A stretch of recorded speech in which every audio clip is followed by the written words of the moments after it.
ભારત કૃષિ પ્રધાન દેશ છે અને તેના ખેડૂતો ખેતીમાં નવીનતા, સાધનો, ફર્ટિલાઇઝર, પેસ્ટિસાઇડ, ઓર્ગેનિક ખેતી વગેરે સારી રીતે ઉપયોગ કરી ખેતીની આવક વધારી શકે તેવા હેતુથી છેલ્લા 15 વર્ષથી કડોદરા અકાળામુખી હનુમાનજી મંદિરે મેદાનમાં મેળો ભરાય છે, જેમાં ખેડૂતોને નવો ઓજારો, જેમાં નવી ટેકનિક અને નવા અદ્યતન સાધનો ઘર આંગણે મળી રહે તેવા હેતુથી શરૂ કરાયેલા 16મા મહાકૃષિ મેળાનો ગુરુવારે સવારે કડોદરા નગરપાલિકા માજી અધ્યક્ષ અંકુરભાઈ દેસાઈ દ્વારા દીપ પ્રગટાવી ખુલ્લો મૂકવામાં આવ્યો।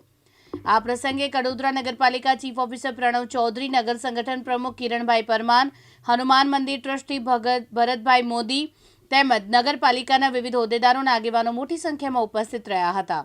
આજરોજ કડોદરા અકળામુખી હનુમાનજી મંદિર ખાતે મહાકૃષિ મેળાનું સતત 15 વર્ષથી આયોજન કરતા કાર્તિકભાઈ દ્વારા ઓપનિંગ કરવામાં આવ્યું છે, જેમાં કઈ રીતે આધુનિક પદ્ધતિ અને નવી ટેકનોલોજીથી ખેતી કરી શકાય તેનું માર્ગદર્શન અને સારી રીતે ખેડૂતો કઈ રીતે વધુ ઉત્પાદન લાવી શકે એની માટેની વિગતો અને પ્રદર્શનના 193થી વધુ સ્ટોલો અહીંયા મૂકવામાં આવ્યા છે અને આ કૃષિ મેળો 25 તારીખથી 30 તારીખ સુધી અહીંયા ખુલ્લો રહેવાનો છે।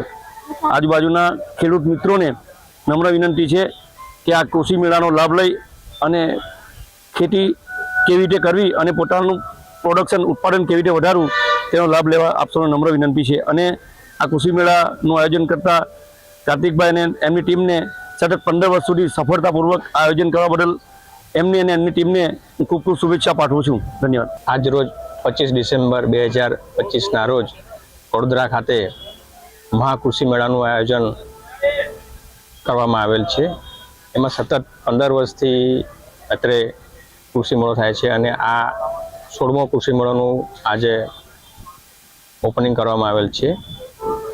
આ કૃષિ મેળાના આયોજક શ્રી કાર્તિકભાઈ એમણે ખૂબ જ વ્યવસ્થિત આયોજન કરેલ છે અને જે ખેતીવાડી ક્ષેત્રે જે આધુનિક સાધનોથી માંડીને અને પાકના ઉત્પાદન વધારવા માટે ફર્ટિલાઇઝર, બાયો ફર્ટિલાઇઝરથી લઈને વિવિધ આઇટમોનું અહીંયા પ્રદર્શન કરવામાં આવેલું છે અને ઘણી બધી એજન્સીઓ દ્વારા સ્ટોલનું બુકિંગ કરાવીને પાર્ટિસિપેશન કરવામાં આવેલ છે અને અમે રૂબરૂ પ્રત્યેક સ્ટોલનું નિરીક્ષણ કર્યું છે। એમાં પ્લાન્ટેશનથી માંડીને હાર્વેસ્ટર સુધીના આધુનિક મશીનો અને પાકનું ઉત્પાદન કઈ રીતના વધારી શકાય અને વૈજ્ઞાનિક ઢબેથી એની પદ્ધતિ કરીને ક્રોપનું ઉત્પાદન વધારવા માટે વિવિધ ફર્ટિલાઇઝરો પણ અહીં પ્રોડક્ટ ઉપલબ્ધ છે।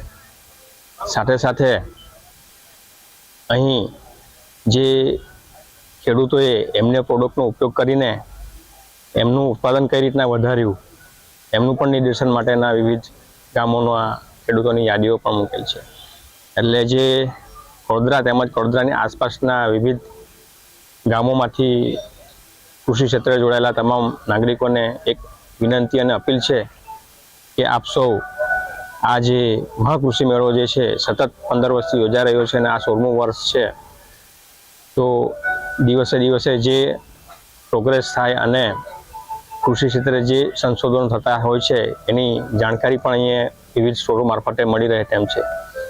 સાથે સાથે આપણા માનનીય વડાપ્રધાન શ્રી નરેન્દ્રભાઈ મોદીનું પણ એક અભિગમ છે કે જૈવિક પદ્ધતિ અને ઓર્ગેનિક પદ્ધતિથી ખેતી કરીને પણ વિપુલ પ્રમાણમાં પાકનું ઉત્પાદન થઈ શકે તેમ છે। તો એ બાબતના પણ પ્રોડક્ટો અહીં ઉપલબ્ધ છે। તો સૌને વિનંતી છે અને આગ્રહ છે કે આપ સૌ અહીં આ કૃષિ મેળાનો લાભ લઈ અને આપના પાકના ઉત્પાદનમાં કઈ રીતના વધારો કરી શકાય એનું માર્ગદર્શન લઈને આગળ વધવા સૌને વિનંતી છે। રમેશ ખંભાતી, દિવ્યાંગ ન્યૂઝ, કડોદરા, સુરત।